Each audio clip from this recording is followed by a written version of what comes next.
はい、僕いた。二輪車でヘッドライトがハイビームになってるのにもかかわらず気づかないで走ってるやつ、ほんとバイク降りろ。よろしくお願いします。はい、ということで、本日はワゴン R のボンネットにグラインダータトゥーを入れたいと思います。そして、カーミーティングに集まるときには、そのグラインダータトゥーのボンネットをですね、披露できればと思いますので、ぜひ、今回の作業工程を2回に分けてお伝えしていきたいと思いますので、ぜひ最後までご覧いただければと思います。本日はですね、残念ながら、みんなのババドル、M さんがですね、体調不良により、ちょっと今回お休みということなんですけれども、マーブラック一人なので、楽しいトークができないかもしれませんが、ぜひ最後までご覧いただければと思います。それでは、参りたいと思います。レッツゴー。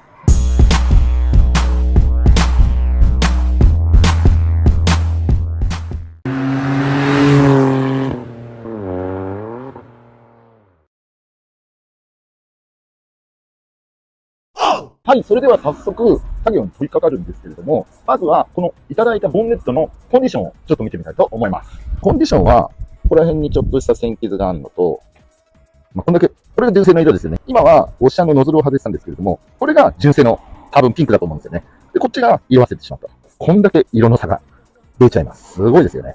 ここにちょこちょこっとした凹みがあるんですけども、あとは全体的には、ちょっとした線傷とか錆とかあるんですけども、こちらに関しては、全部削り落とします。削り落としてグラインダータトゥー入れちゃうんで、グラインダータトゥー入れるときに、この凹みのところをうまく削れば、多分、凹みが気にならないぐらいの程度になると思いますので、ここら辺はね、あんまり気にせずにやってみたいと思います。はい、そして削るのに対して何を使うかと言いますと、こちらのランダムサンダー。こちらはですね、本当もう5000円ぐらいで買えるようなサンダーです。これに、こちらの、これはボッシュさんですね。ボッシュさんのやつで、60番。もう相当ね、ゴリゴリのヤスリです。これを使って、ここのボンネットの塗装をまずはね、剥がしたいと思います。頑張って参りましょう。レッツゴー。はい、じゃあ早速削っていきます。はい、じゃあここからですね、M が登場しながらお話をしていきたいと思います。M さん、ご挨拶どうぞ。こんにちは。声ちっちゃいな、本当に。これはですね、一応 M さん何してるかっていうと、今、その60番のペーパー、それでグラインダーを当ててます。で、塗装を剥いでます。で、これ見てわかる通り、このシルバーの部分あると思うんだけども、薄いピンクから濃いピンクになって、で次に白の層になって、その次に地金があるでしょ。これが塗装の層なんですよ。わかる？じゃあこれシルバーに塗り直したってこと？シルバーじゃない、これシルバーっていうのは地金ですよ。鉄板。一番下の見えてるやつが。そう、鉄板なんです。鉄板なんです。うん。だからこれの上にまずサフェイサーの白いのを塗って、その上にベースのピンクを塗ったの。で、本当はその上にクリアで終わるんだけども、表面のピンクが太陽光によって冷めちゃったために薄いピンクの層になってクリアになっちゃったんです。だから4層みたいに見えるんでね、本当はこの濃いピンクだけが一つの色だったんだけども、2つに分かれちゃったんでね、表面と中側とでね。はい。で、今これ映像を10倍速で流してるんですよ。ものすごい、これね、機械でやってるんだけども、正直結構落ちません。大変なんで、でもひたすらこれ M さんいない時に頑張りました、油は。はい。頑張ったね。なんだお前それ、リアクション薄いな。でもこれでも結構ね、ひたすらゴシゴシやってやってるんですよ。もうやってるとしか言いようがない。はい。なんで人ってはい真ん中から、そうこれね、とりあえず平坦なところから削りたいなって思って。単発式でうんあるあるなやつ。そうだよね。そうなぜそこ？いや、やっぱりまず真ん中のところから削って地が出たのを確認して、それで周り、本当はね四隅からやった方がいいのは分かるんだけど、四隅は難しいんですよ。そう、それだから真ん中の簡単なところ、要は分かりやすいところなんでね。はい。なんなん簡単。そう。あれじゃない、もう取り返しつかねえとこの野郎で真ん中。それも確かにあるかもしれないんだけど、なんかやっぱりとりあえずその削れてきたよっていうのを感じながらやりたいんで、そう、それでねやったんですよ。で、一応このボンネット上側の私がいるところあたりのところに薄いプレスラインがあって、そこで1段と、今やってるところの大きい一面で2段目と、あとは折れ曲がってボンネットのグリル側のところの一面とで3面に分けてやってるんですよ。で、今この一番面積が大きいところの一面をやってる最中なんですけど、まあ大変で、これね、グラインダーもただ平坦にボテッと置いてウィーンってやるんじゃなくて、ちょっとね、片方に片寄せながらやると軽く力が当たって削れるんで、そっちの方が削りやすいです。ただし特にワゴン R のボンネットって薄っぺらいんですよ、鉄板が。うんなのでちょっと軽く押すだけですぐねベコンとへこんじゃって、へこんだ跡がついちゃうんで、へこまない程度で削った方がいいです。これでね今1回ペーパーを買いました。で同時にペーパーを変えると同時にこれ最初5000円で買ったランダムサンダーだったんだけど、やっぱちょっとね回転力が弱いんですよ。それなんでいつもボディのコーティングで使ってるダブルアクションのコンパクトツールっていうところのダブルアクションのポリッシャーの機械に買いました。これ私いなくてよかったね。相当イライラしてると思いますそういうことじゃなくてだって普通にこれさ、はい私見てたら、はい目玉焼き焼こうと思うよ。面白いタトですよね。天気良さそうだね。天気めちゃめちゃ良かった。だからこれ腕を肩まくりしてうんそれでもう日焼けするんだったらしまえっていう勢いでやりました。あこれでまたペーパー変えたでしょ。結構ねこれゴリゴリのほんと60番のヤスリだから相当目が粗いんですよ。それなんだけど、まあ、なかなかねやっぱり落ちきらないんですけど、ひたすらこれ頑張りました。であとこれポリッシャーとかランダムサンダーでやる時のポイントとしては、その先ほど言った通り片側にちょっと片寄せながらやるのと同時に、このポリッシャーの面の部分をできるだけ回転させながらやった方が私は塗料の削れがいいような気がします。ランダムサンダーだから止まってる状態でもうじうじうじうじって動いてるんだけども、固定して削るよりもこのパッドを回転させながら削っていった方がよく落ちると思います。はい、これで今半分終えてちょっと飽きちゃったんで、ほら手前側の私のマーブラ側の方の薄っぺらい一面の部分に移動しちゃったんですよ。でボンネット振動でずれちゃったんで直して、これもちまちまちまちまやってるんですよ。これまあ大変でね、なかなか大変なんですよ。でこれ角のところはこれ純正の塗装なんかでも結構ね垂れたっていうのかな、乾く時にしわ寄せみたいな感じで端のところってちょっと層が分厚くなってるんですよ。なので端のところに関しましてはちょっとね塗料の厚みがあるんで削るの大変です。それを落としきらないと後々塗った時なんかに段差ができちゃったりとかするんで、ここは慎重にねしっかりと地金が見えるまで削り落としてあげましょう。さきさん、はい。なんで手のひらくるっぱしてたの？ボンネットの上で手のひらをうんついて開けてこう上に向けて。これね本当は映像の中でところどころ小言を喋ってるんですよ。これはねこうでねとか言ってんだけど、思い出して。思い出してっていうか、この3台やりながら喋ってんだけどノイズがうるさいからこれダメだなと思ってあえてやめました。いや、その時の言ってた言葉を今思い出せる。思い出して、これはもうこれはね正直削り大変なんでもう剥離剤でバサッとやっちゃった方がいいと思いますみたいな感じで喋ってるでそれで手がこそうこれはねみたいな感じで、あとは軽くボンネットをこれがねって言ってトントントンって叩いて、だからこれは正直へこまない程度だったら軽く叩いたところで傷つくって言ったってもう傷をそもそもつけてるものだから、この後にグラインダータトゥー入れて傷つけちゃったりとかすると厄介なことになっちゃうんだけども、先はい先生、はい指紋採取できますよこれ。そうもうねこれものすごい分かんないんだけど、映像には映ってないんだけど、これ削りカスがすごいんですよ。さっきお知らせの動画あったじゃないですか、あれの時に黒い T シャツだから真っ白の粉がついてたんですよ。汗かと思った。あれ違うんですよあれね臭そう。失礼な、まあ臭いじじいだけど、はい、ハゲて臭くてどうしようもねえじじいじゃないかよ、はい、ということでまあそんな感じでね、かなり要はこの塗装を削った粉の粉塵がものすごく出てて、やっぱねどうしても周りの置いてあったリミテッド WR シングレの3台全部粉だらけになってました。でも、はい、で今これ向きを変えてこの先ほどのね一番狭いエリアの一面をゴリゴリ残り半分やったんで、ちょっとカメラで少しでも映りやすいように削ったんですけども映したんですけれども、大事なもの映ってないよ。何ですか？俺かっこいい俺が映ってないね、確かにね。でもね出たがりなのに俺ちょこっと映ってんじゃん帽子のつばのあたりがね。ツバは本体じゃないね。でも正直これねほんと喋るよりもこれまたね面映って残りのグリル側のところを今削ってるんですけど、これでもう正直1時間以上削ってるんですよ。これってさ、はい、ここエンブレムついてるやつがあったよね。エンブレム、そうリミテッドはこれ純正でS のね、グリルがついてるんだけど、やっぱね大体私のリミテッドと同じように皆さんエンブレム剥がしちゃうよね。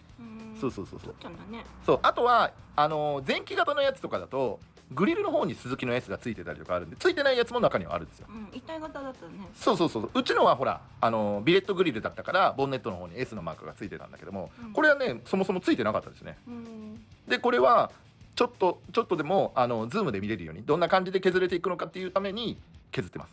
気持ちちょっとやっぱピンクに見える。画像ではほらシルバーに見えるけど、いやピンクよ、全然ピンクよ、ピンクに見えるのね。全然ピンクよ。ほらもう下のサフェーサーのところでほら全然違うじゃん色。赤っぽく見えるけど、だからこの濃いピンクあるでしょ。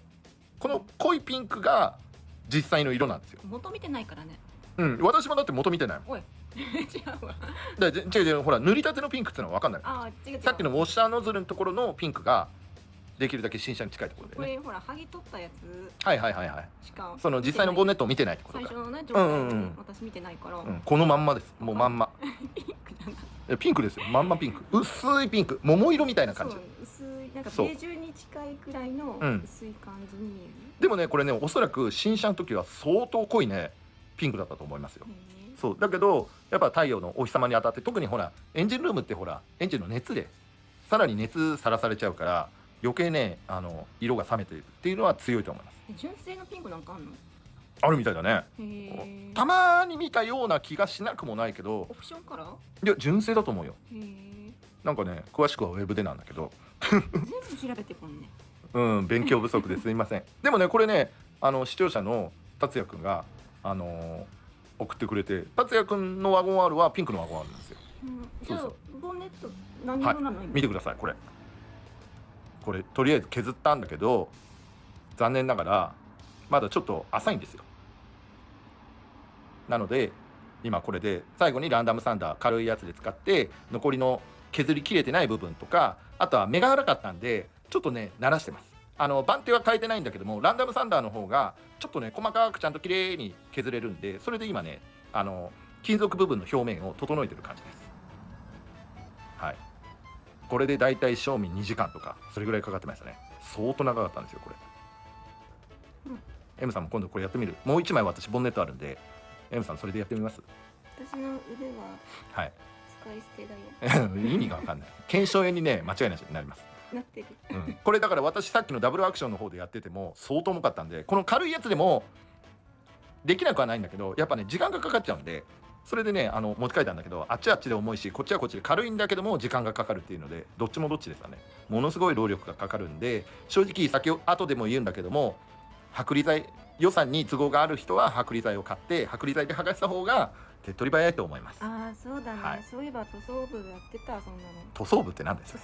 会社の塗装部で知らねえし液剤塗るとそうベラベラそうじわじわって塗装がしわ寄って剥がれてくるんですよね。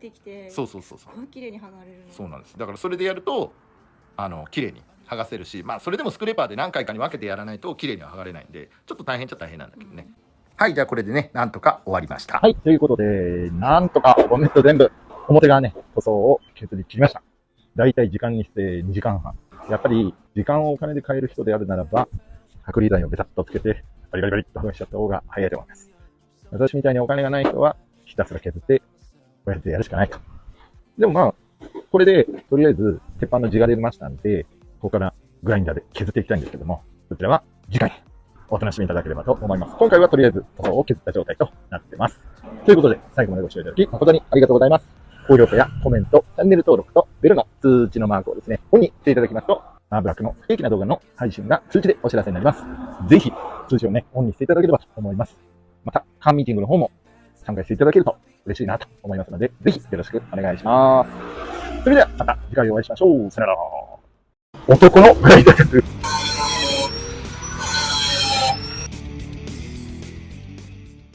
はい、どうもこんにちは。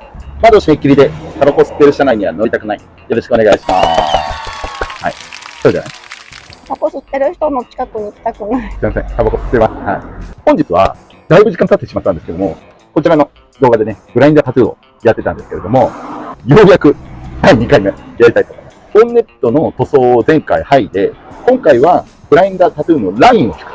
これをですね、やってみたいと思います。なんかある？前、あれボンネットなんかラインになってなかった？ライン引いてません。それずっと昔のボンネットです。はい。今回実演では初めてなので、実際にね、どんな感じでラインを入れるかっていうのをやってみたいと思います。それでは参りましょう。レッツゴー。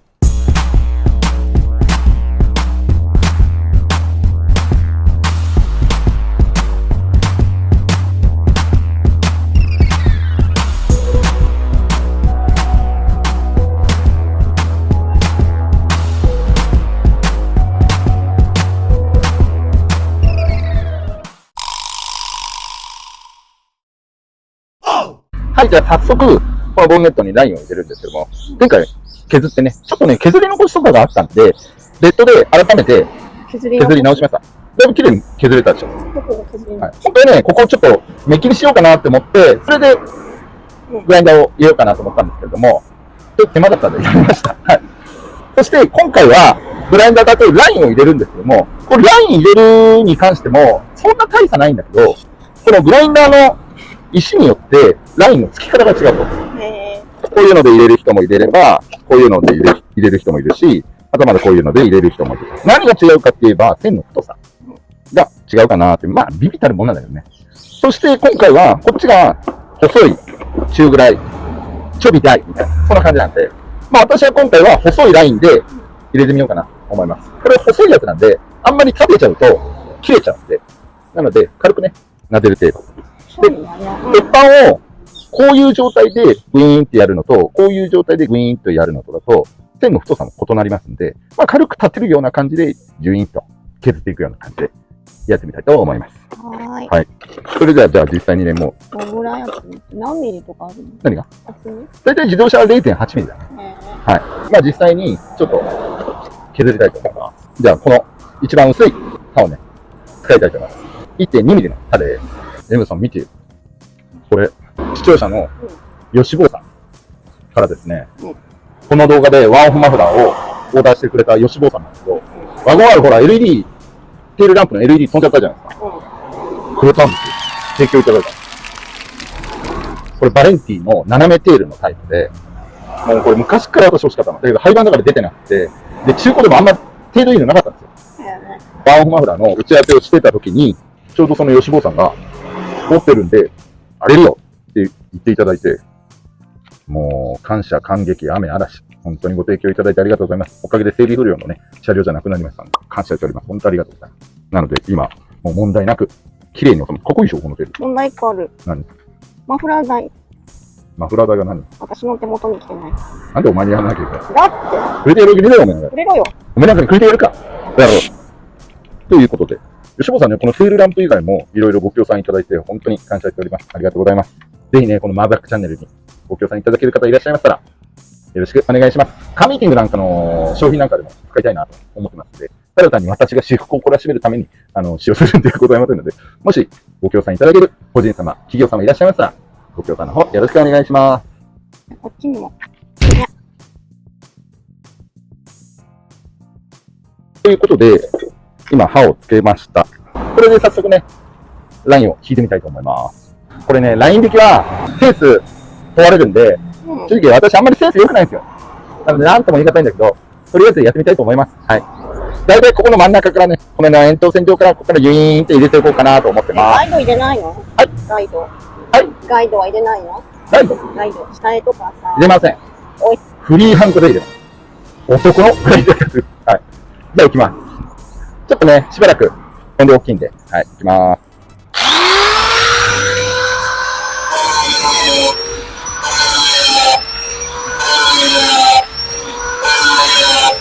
さあ、ここから5倍速で流してるんですけども、まずはですね、こちらは刃を寝かした状態で太い線をつけてます。これ先ほどね、細い刃で傷をつけると言ったんですけれども、刃を横にすることによって細い刃でも太めにつけることができます。それで今、ベースをですね作っているような状況になってます。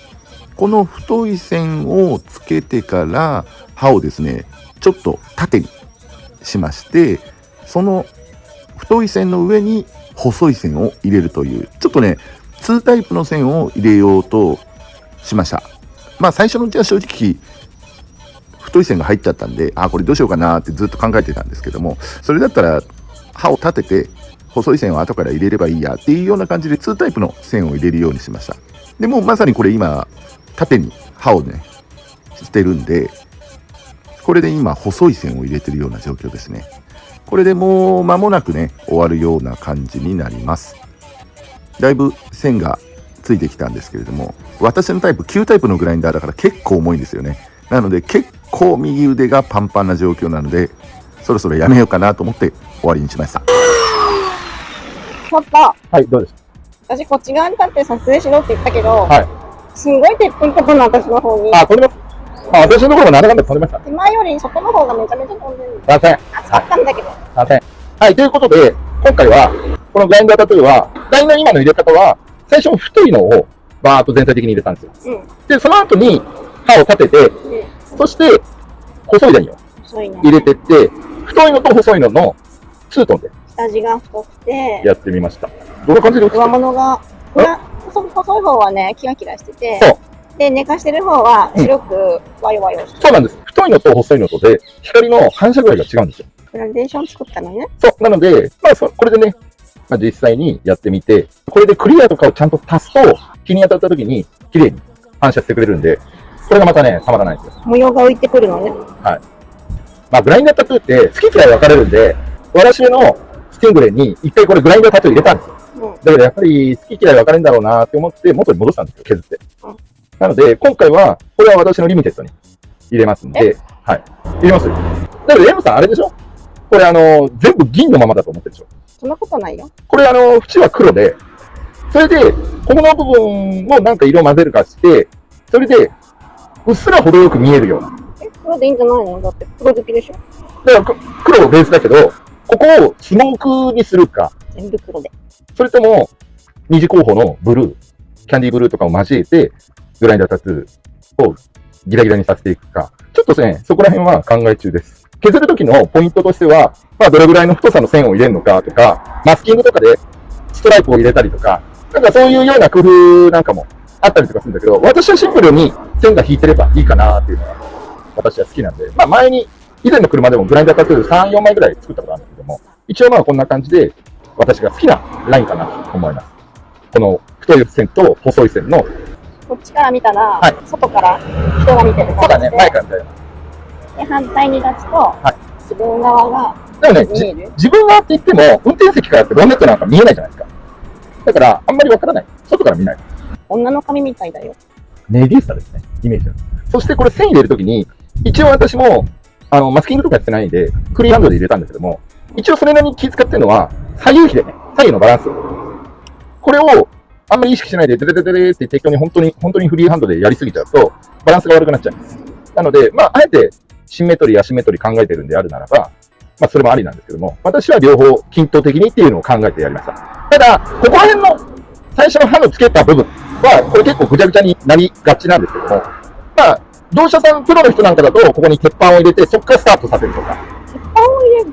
鉄板をここに一時貼り付けて、うん。それでそこの鉄板の上から乗っけてスタートさせる。ああ、スタートの当たりが強くなっちゃうかそう、ら。ここがどうしても、はい、こんにちは。どうしてもここが、当たりが強くなって、うん。へこみがすごいとか、要はこの終わりのように、滑らかにしたいってことねそう。いうことです。それのために、ここに鉄板貼ったりとかあるけど、私はもうそのままダイレクトに行って、そして、雑だな。あんまり傷がいっちゃう場合、うん。傷がいっちゃってる場合は、ここに慣らしてあげる。あ、あそう、とでペーパーで。そうそうそうそうそう。撫でてあげて、ぼかすのね。そう。で、私はここら辺に関してはうん、黒で塗っちゃうから。うん。だからあんまり、ここは露出しないところなんですよ。だから、私はそこまでここは気遣ってません。はい。問題はこっちで、こっちのなびいてる方をどうバランスよくやるかって感じなんで、まあ大体これは皆さん均等的かなって私は思うんだけど、どう？私はノーマルがいいよ。違う違う、そういうこと言ってない。左右均等的な感じかなと思う。まあ、いい感じに広がってるんだね。まあ大体同じでしょ。左右比同じだと思いますので、一応ね、これでライン引きは終わりかなと思います。なんかある？なんもないよ。はい。あ、忘れてた。はい。はい。なんだよ。はい。ゼニコゼニコ。何の税で？収益とか。収益毎月1万円ぐらいしか入ってねえよ。わーい。肉もあげられない。肉ちょうだい。おめえにやるぐらいだったら台所の奥さんに貢ぐよ。なんつって。あ、もうこれね、アンチ来たよ。アンチ言ったり。大丈夫です。私の視聴者さん、ほぼ9割9分男性なんで、はい。台所の奥さん見てないんで、はい。大丈夫です。はい。ということで、まあ、今回はこのグラインダータトゥーのライン引きということで、次回はですね、実際の塗装をやりたいと思います。まあ、この塗装するときにどういうカラーリングでいくのかとか、そこら辺なんかも踏まえてね、実際の実演の塗装を、マブラックが塗装するのって YouTube では初めてですね、多分。スタさんち、このショートのやつあれは TikTok なんで。そう。だから、YouTube 上でマブラックがガンで塗装するのは初めてだと思いますので、ぜひご興味あったらご覧いただければと思います。ということで、最後までご視聴いただき誠にありがとうございます。高評価やコメント、チャンネル登録とベルの通知のマークをですね、オンにしていただきますとマーブラックの不定期な動画が通知でお知らせになりますので、ぜひとも通知をオンにしていただいてですね、あくびするな違うよ。あくびしてんじゃないよ。ということで、通知をオンにしていただければと思います。ということで、またお会いしましょう。さよなら。これから塗りたい。200ぐらいいいかな。これは塗料比率が5対1なんで、はい、じゃあこれで、ほんのりいきます。透明のクリアを塗って、そしてこのギザギザの入れた線が今デコレコ状態になってるんで、これをまず平らにします。その後から色を塗っていくというような感じでやっていきたいと思いま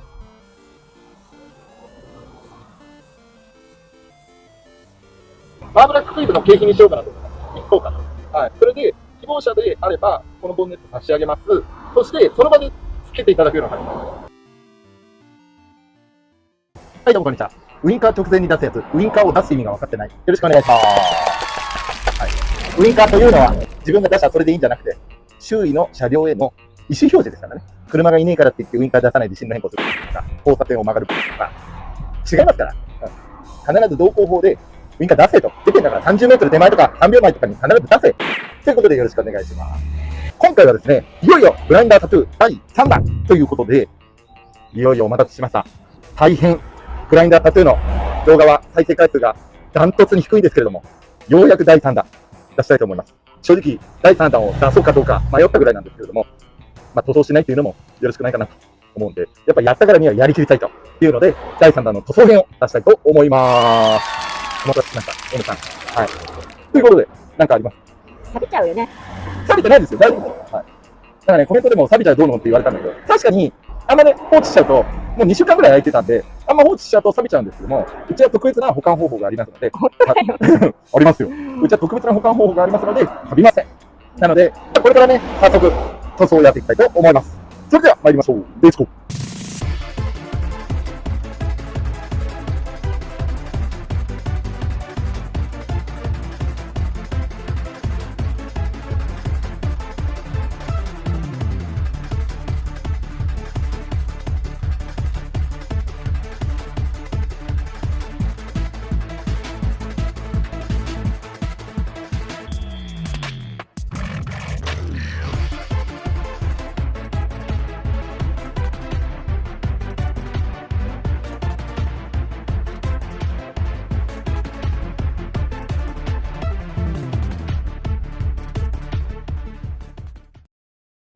早速ですね、こちらのブラインダータトゥー、前回ね、このギザギザをいっぱい入れたんですけども、今回はいよいよこれに色を塗っていきたいと思います。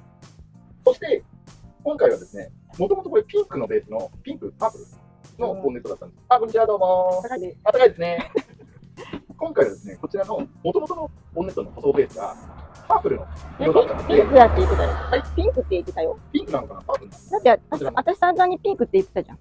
色が抜けて、うん、これピンクだよって言ってたよ。なんとかね、ローズパープルだかなんだかっていう色なんですよ。そして、裏側こうやって上げると色が違いますので、一回こちらの裏側を塗って、裏塗るの？はい、裏を塗ります。なので、全部？塗ります。なので、もうすでにここにマスキングしてある。あ、これマスキングしてるの？これ純正のステッカーが貼ってあったんで、ここをマスキングして、一回裏側を塗りたい。はい。なので、表はちょっと置いといて、今はこちらの裏側、これをね、塗装したいと思います。もともとだとここに、ボンネットの使いがある。そして、これがここに刺さってる。お兄さんさ。はい。そしてここにここが刺さってる。っていう感じだったんですけども、これクリップでついてるだけなんで、こういう風にね、面になってるだけなんです。これを外しました。はい。そして外して、ここのステッカーが貼ってあるにマスキングを施して、それで色を塗っちゃうというのがあったので、まず最初は、ボンネットのヒンジ部分が外したらサビサビだったんで、ここを一回これサベーターで塗って、その後に古いシブラックパーツ、バゴアールと純正のように、それを塗って施したいなと思います。それで、その後に表をやっていきます。今日、結構何回も塗るような感じになるんで、もう3、4時間ぐらいで終わったいなと思います。はい。早速、それを作りで、まずはサベーターを作りたいと思います。とりあえず。はい、じゃあここで早速やるんですけども、まず手が汚れちゃうので、ニトリルゴムを塗ろうとしてます。今日はちゃんとつけるのね。やっぱね、油性塗料は強いんで落ちないんですよ、なかなか。なんで、ここはさすがにグローブをつけます。はい、じゃあプラスタスなんですけども、はい、そしたら、これを開けます。サビサビなんですけど、中身はちゃんと大丈夫です。私、素人ですから、扱いがね、ひどいかもしれませんが、ちゃんと塗って、ちゃんと使えてます。燃えちゃうよ。燃えません。サフェーサーなので、これをピッと貼って、なんで貼るの？綺麗に注ぐために、これを V の字にするんですよ。あ、そこから出すの？そうです。えーこれね、よく YouTube では、なんかすごい発見をしましたとか言ってるんですけど、これ普通にロックペイントとかのホームページで、うんこういう丸カンの塗料の入れ方って普通に出てる。自慢でもなんでもある。そして、どれぐらいだろうな、200ぐらいいいかな。これは塗料比率が5対1なんで、 5対1。 5対1、5対1。原液が 1？ 違う、塗料5に対して、プラスアップ5に対して、硬化剤が1。2液体なんで。ちょっと比率ないでしょ。本当だ。これでも普通に書いてあります。ネットで。それ、酒注ぐときもそんな感じでいいの？お酒。すぐ酒か。そしてこうやってまって、こう剥がすと。ああ。ここの縁につかないんだ。そうそうそう。へえ。これこうする。もうプラバーは裏側だけなんで、表はほら、使わなきゃいけないから。はい、そして今度硬化剤で。こんなもんです。視聴者さんとかはあまりここ来ることないんで、マーブラックスタジオです。マーブラックスタジオの裏側なんで。そう、一番汚いとこ。物が溢れてるから。で、あとは、これの、あれまだ入れるの？これは、このままだと、うん。現役のままなんで、うん。塗料が濃いんですよ。で、柚子腹とかにもなってるので、シンナーで進めます。どんぐらい？ 100ぐらい入れるのかな。そんなに入れるの？ 40% から50%ぐらい。 2倍くらい。じゃあ半分。半分。現役の半分ぐらい。はい、これで入れました。はい。はい、そしたらこれで薄めます。混ぜます。もうちょっとシンナー入れてもいいかな。トロトロでちょっととろみがあるっていう。現役に対して50%。50%。もうちょっと。入れてる。いったよね。70%ぐらい。これ、お酒注ぐときもこんな感じでいってるよね。入れすぎちゃった。はい、ハイボール入れてる、そんな感じ。おやばい、前ほぼ酒じゃねえかよ。あ、やっちゃった。あ、ちょうどいい感じ。本当だよ。これシャバシャバぐらいね。これはね、正直、何回かやらないと学べない。これぐらいの粘り具合だとちょうどいいなっていうのが分かる。正直素人でこんな感じなんで、本当にプロの塗装屋さんからしてみたら、なんだこのやり方ってあるだろうと。計量しろよ、ちゃんと。そう、本当はプロの人たちなんかは重量測って何回いくつっていうのをやるけど、私プロじゃないからまだ同じだけど、プロじゃないんで、このはい、じゃあやっていきます。はい、それで食べたおいで。これ着紙っていうかフィルター、異物が入らない。ライン入れる前に、異物が入ってるとそのままほら、塗装に乗っけちゃうことになっちゃう。はい、入れました。で、これガン自体は出口が1ミリ。1ミリのガンです。あ、噴射口は？ここが1ミリ口のガンです。そして、はい、これこの後裏側なんですけど、これね、正直、これ裏側なんですけど、正直出し忘れたんですよ。出し忘れたんだけど、こうやってもう何十コードとかになってるから、手入れきれないんです。なので、出し忘れたけど、汚れがあるんで、もう正直これは押し切らないと思う。プロの方はどうやってるのか知らないけども、多分俺正直、裏側なんて絶対無理だと思うんで、多分動画なんかだと発色いいんじゃないかなと思います。正直無理だもん、こんなところで出し性綺麗なところから見れない。これだってスポット溶接でしょ？違うの？あ、これね、上物が二重で。それで、なので、私はとりあえず出しやすかったんですよ。これから塗りたい。そして、エアの出具合は、これぐらいかな。そして、白い、これぐらいわかる。そして、吹き出しの広げ具合は2回転。はい。そして、塗料の吹き出しは1回転。ただこれ、ネットで売ってて1000円ぐらいのガンなんで、正直、プロの方が使われてる、とてもいいなんか明治とかいろいろあるんですけども、そういうのとは全然違うものなので、参考になるか分かります。ただ私はこれでいつも塗ってます。ボールペンもこれとか、あともう1個の安い 1.3 ミリ口のやつとかで塗りました。はい。それでは早速、サフェーサー拭きます。はい。最初は空拭きです。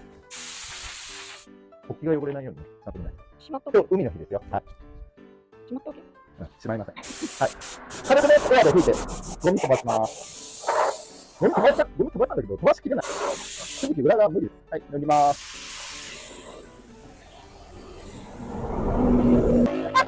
風向き変わっちゃったね。風向き変わっちゃった。さっきあっちビュービュー吹いてた。私が塗られちゃう。そっちからでいい。私が塗られていいの。お願いします。はい、じゃあこれで、さらに吹き出し口を広げて、広げるとどうなるの？全体的に塗るよ。まあスポットみたいになったの？そうです。まあそれでも2回転やったけどね。で、今度は塗料の吹き出し量を2回転。はい、いきます。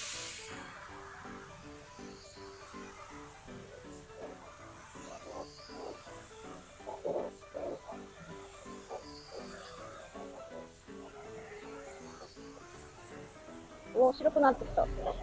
何？白くていいの？グレー。サフェーサーはグレーなんで。塗り方としては、これ裏側はほら、サフェーサー塗っちゃいけないんで、ただこれ裏側マスキング一切してないんですよ。なので、できるだけ真上から塗るような感じ。で、あと、四隅に関してちょこちょこっとやりますけど、基本的には真上から塗るような感じで、できるだけこちらの表面に塗料がいかない感じです。ただ、縁の部分はブルーイッシュブラックパールで塗るから、若干はサフェーサーついても問題ないんで、そのために一切マスキングはしません。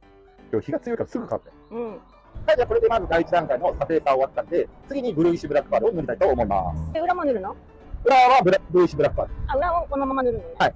で、ブルーイッシュブラックパール塗った後に、一応クリアを塗ります。はい。磨かなくていいの？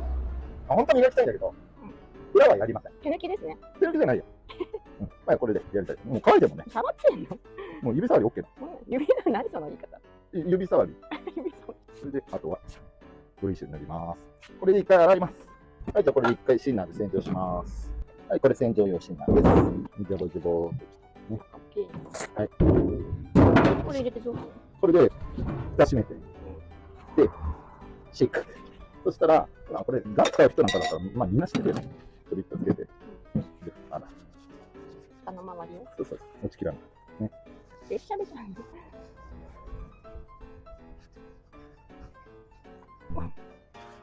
で、バブリングって言って、意外と叩いてます。ここいってる。うん。あ、上からもここ。で、ここの中通ってる部分のパフェさんも今、洗浄した。で、あとここの吹き出し口なんかも、ちょこちょこっと吹き上げて、そして、こういった。で、残りのやつは、はい、これで終わりです。はい、次です。はい、次は、メインのブルーイッシュブラックパール。こちらを塗りたいと思います。でもこれはね、10対1です。濃厚ですね。そうだね。濃厚じゃないのか。5対1の方が濃厚。硬化剤の量が少なくなるから、やっぱこっちの方が、膜的にはいいよ。私も塗装の勉強するとき、YouTube とかで見たんだけど、あんまりね、リアルタイムでこうやって撮ってくれてる人がいなかったんで、まあ少しでも役に立つな。まあ、素人の動画だから役に立たないだろうけど。はい、じゃあ行きます。これ10対1なんで、同じく200ミリぐらいかな。それぐらいにしたいと思います。これ裏線よ。裏です。裏。これ裏だけです。表は、とりあえず裏だけ仕上げて。そして、硬化剤。これは色ついてるカラーに対しては、硬化剤の時、この入れた容器を振っちゃうと、黒い色で覆われて、量がどこだかわかんなくなっちゃうんで、気をつけてください。それぐらい。うん、これ10点です。実定料理はできねえな。料理しねえもん。料理は作ってくれる人にお願いします。しょっぱいか、うん薄いか。そうそう、どっちかだね。そして、今200ミリなんで、100ミリ入れます。50%。これぐらいかな。別に測らないんだもんね。はい、でこれで混ぜます。はい、これで入れます。ビリビリ。この容器はいくら入るの？これ確か200か250ぐらいです。じゃあそれ以上は作れないの？あ、でも結構、オールペンするときなんかは、もうちょっと他のガンで。もうこれでもう1リッター近く作っちゃいます。そうなんだ。うん。はい、じゃあ行きましょう。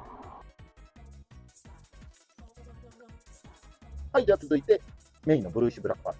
これをね、塗りたいと思います。はい。力ちょっと塗った方がいいんで、とりあえず単位は全締めで、塗料の吹き出しは1回転。飯塗りは？はい、OK です。絶対とはやってないね。いきます。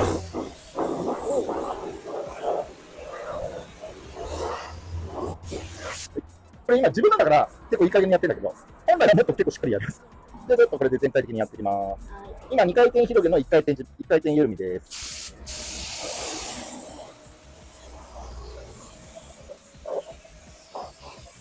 はい、じゃあこれで本塗りいきます。3回転緩みの2回転緩みです。はい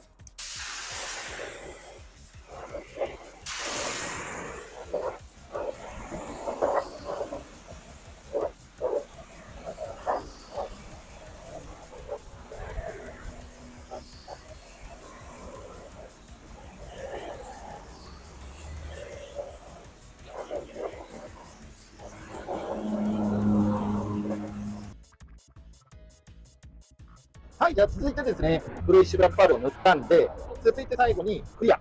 これをですね、裏側のフィニッシュとしたいと思います。今度はガンはですね、1.3 ミリの口径のやつで、全絞りの最初は1回転。それで、縁を塗っていって、それからですね、また広げて塗っていきたいと思います。はい、いきます。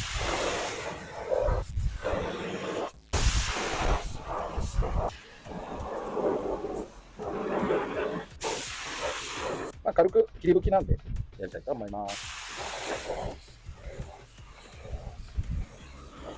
切り拭きが終わったんで、今度は工程を広げて、吹き口を2回転の塗料を1回転半でいきたいと思います。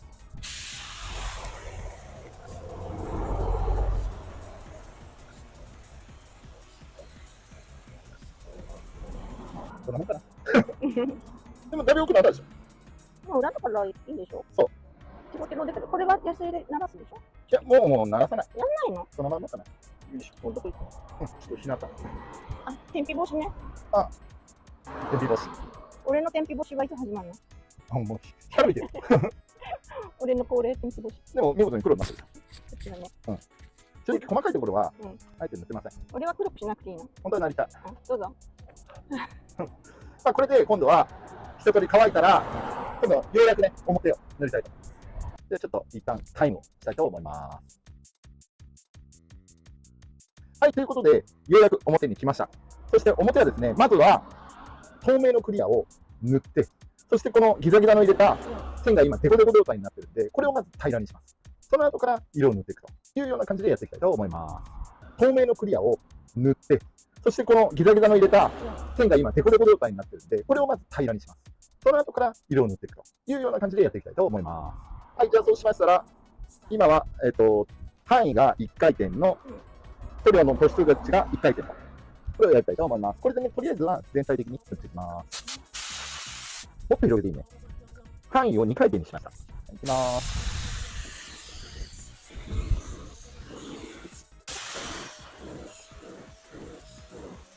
まずは縁からね。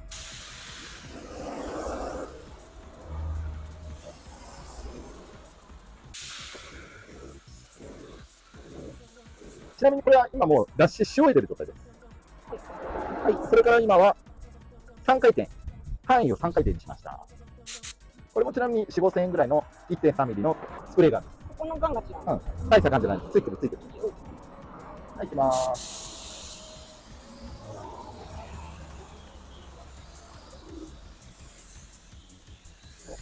はい、じゃあとりあえず一発目クリア塗りました。これを2回、3回ぐらい塗って、この面を平らにするというような状況から私の場合は色を入れていきますので、これをね、実際に繰り返してやっていきたいと思います。正直、こんだけ風が吹いてるんで、ゴミが出るんですよ。なので、なんとかこのゴミがついたとしても、とりあえずは拭き切っちゃう。そして、拭き切って乾いてから耐水ペーパーとかでやった方がいいです。これで途中でどうのこうのってやったとしても、もう正直どうにもならないんで、これはもう塗って乾いてから耐水で削って平らにしてあげた方が私はいいと思います。それの方がよっぽど綺麗に仕上がりますので。はい。で、もう一発塗ります。ダメだね、ゴミがすごい。あ、本当だ。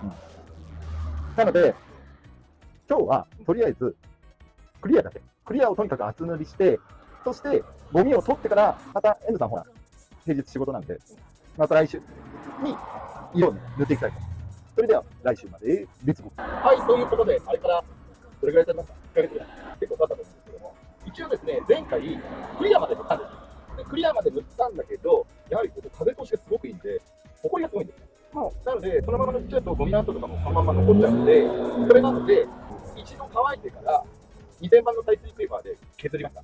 ゴミとかを取って平らにしました。塗料のところ？もう全部これクリア入ってるんだ。入ってます。だからほったらかしにしても錆びないっていうのがありまして、そしてこれからベースの色とさらに上塗りのクリアを塗っていくんですけども、ベースの色を塗る前にここの部分に立体的にちょっと浮き彫りみたいな感じでマーブラックっていうのを入れたかったんで、これお友達に作っていただいたマーブラックの切り抜きのステッカーを貼って、その上からベースを塗ると。そうすると、ここのステッカーの貼ってる部分だけ、他の細膜とは違って厚みがあるんで、ここだけちょっと立体的にここ。あ、エンボスになるんだ。そうですね。なので、それをやってから、貼った状態なんで、それからね、ここをしたいと思います。でも、早速塗るんですけども、もうここは脱脂してやります。はい。脱脂した後にステッカー貼って、で、あとこの上のテルのフィルムだけ剥がして、そこからもう早速、塗装をしていきたいと思います。はい。参りましょう。レッツゴー。じゃあ早速、これを、この切り抜きのフィルムを剥がします。もしかしたら溶けちゃうかもしれないんですけど、多分大丈夫だと思います。これ、あれよね、乾く前に取らなきゃいけないんじゃないの？乾く前に。いや、取らない？なんで取るの？これ、貼ったまま？そうですよ。これ、あ、なんか。やった？やっとね。ちょっとどいて。なんめっちゃ美味しいの。あ、めくっちゃったから今戻す。なので、これをこの上に塗装するの。で、盛り上がらせるの、ここだけ。じゃあ、こ塗料で密着させてそうそうそう接着するってこと。接着剤塗料で封じちゃう隠しちゃう。出してあるのね。そうすればここの部分だけ盛り上がってるから立体的になる。それをやる。まあ見てれば分かります。どうなる。そのシールは脱脂しなくていいの？私は大丈夫だと思います。かじっちゃうよ。一応ちょっとやろうかね。うん。いいこと言ったでしょ。うん、やろうと思ってた。へえ。優しくね。そうそうめくれちゃうから。そう。必一定方向でやった方がいい。ず柔らかくからね。まあそれがマーブラ。それで学習してくる。縦方向にやらんでいいの？ここはここ。はい、じゃあこれでやります。もう作ってやる。これはベースの方は、ブルーイッシュブラックパール。ワゴン R の純正のブラックです。はい。これを別として塗ります。200ミリ作って、それで、シンナーを50%で割りました。まずは、塩を塗りたいと思います。塩塗るんで、噴射の広さは開けません。はい、ではこれでいきます。はい。からね。絡める。絡める？ちょっと一回軽くやる。はい、いきます。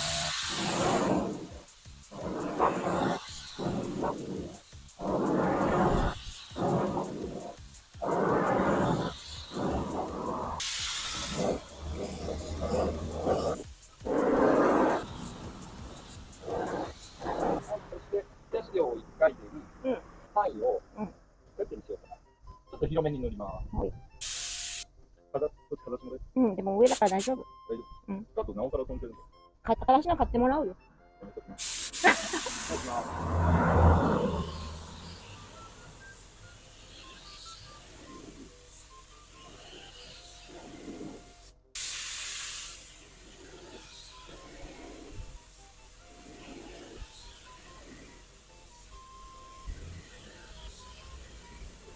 このマークはこう消しちゃいます。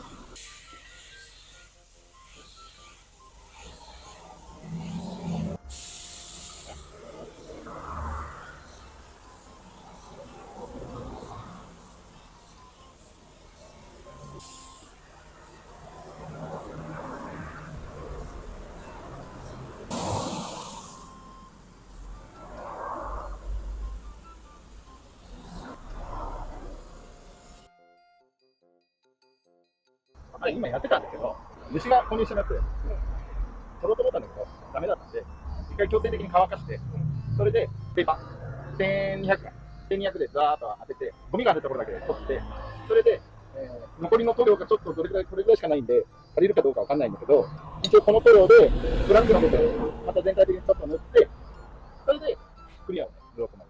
どうせまたゴミ入ると思うんだけど、ちょっとこれでやってみたいと思います。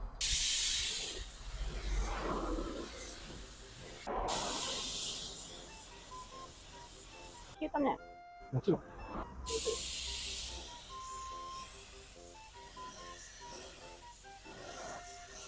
そして、よくよく見てみたら、ウォッシャーノズルをセンターにして見てみると、グラインダータトゥーの削り始めがここなんですよ。ここなんですよ。微妙にずれてるんで、でもここにも見えるよ。ここでなってるように見えるよ。やってはいるんだけど、こっちに寄っちゃってるんですよ。ああ、模様がね。そう。なので、これ、今更どうにもっていうのができないんで、この黒でカラーして、はい。これちょっとやります。あ、こんなんで。はい。次、クリア。はい。これね、1% ぐらいブルーイッシュブラックパールが混じってるクリア。なんかちょっと濁った感じの。光に当てると、ちょっとラメが肝入ってる。これは、薄いね。400ミリを作って、また 50% のシンナーを入れて、合計800ミリリットルのクリア塗装。一応2、3回塗ろうかなと思います。全体に塗るんだ。あ、全部塗ります。ちょっとゴミ入っちゃってるんだけど、なんとか後でカバーする。ちょっとね、じゃあこれでクリアにやりたいと思います。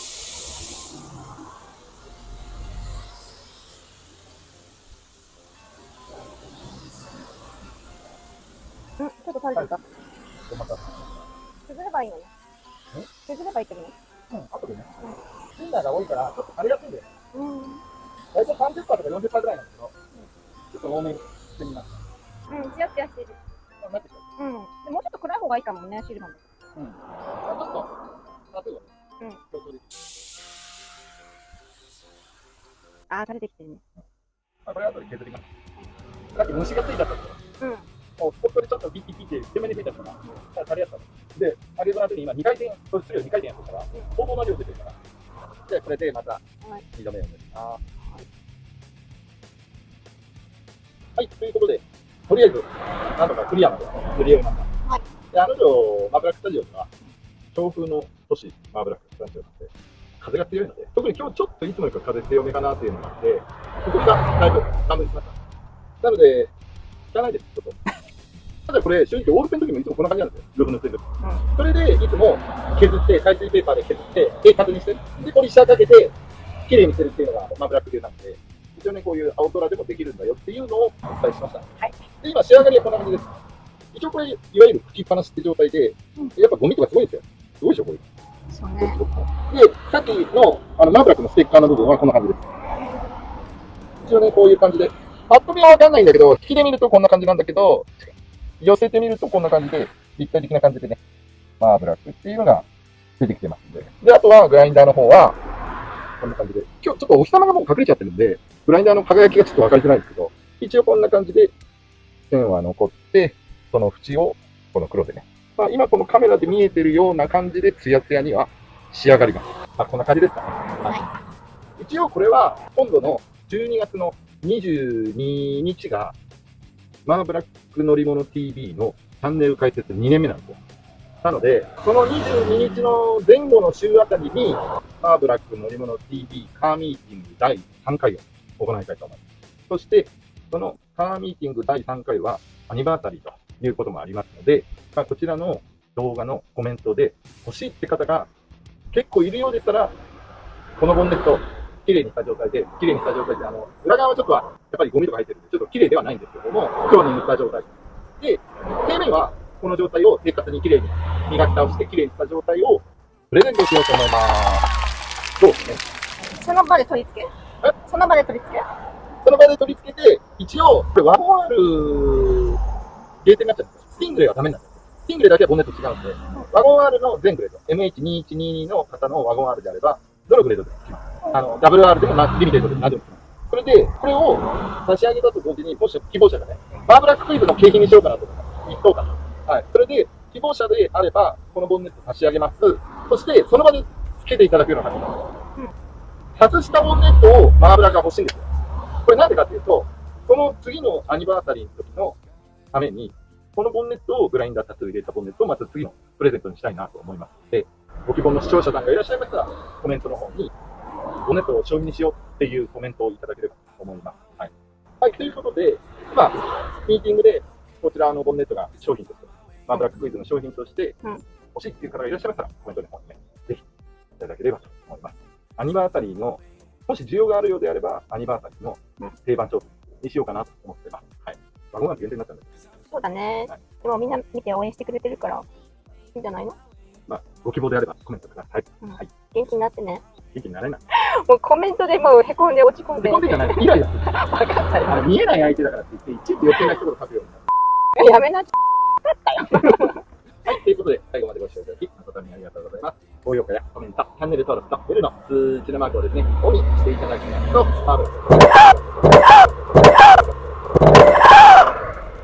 ツイッター動画の配信が通知でお知らせになりますので、ぜひとも通知をオンにしていただければと思います。同時にですね、こちらの方もしていただけると大変助かります。よろしくお願いします。エルさん、なんかある？いや、今落ちた。裏切りが落ちた。大丈夫。まあ、あと置いてるだけだ。そう。はい。じゃあいいや。特にない。はい。ということで、またお会いしましょう。さよなら。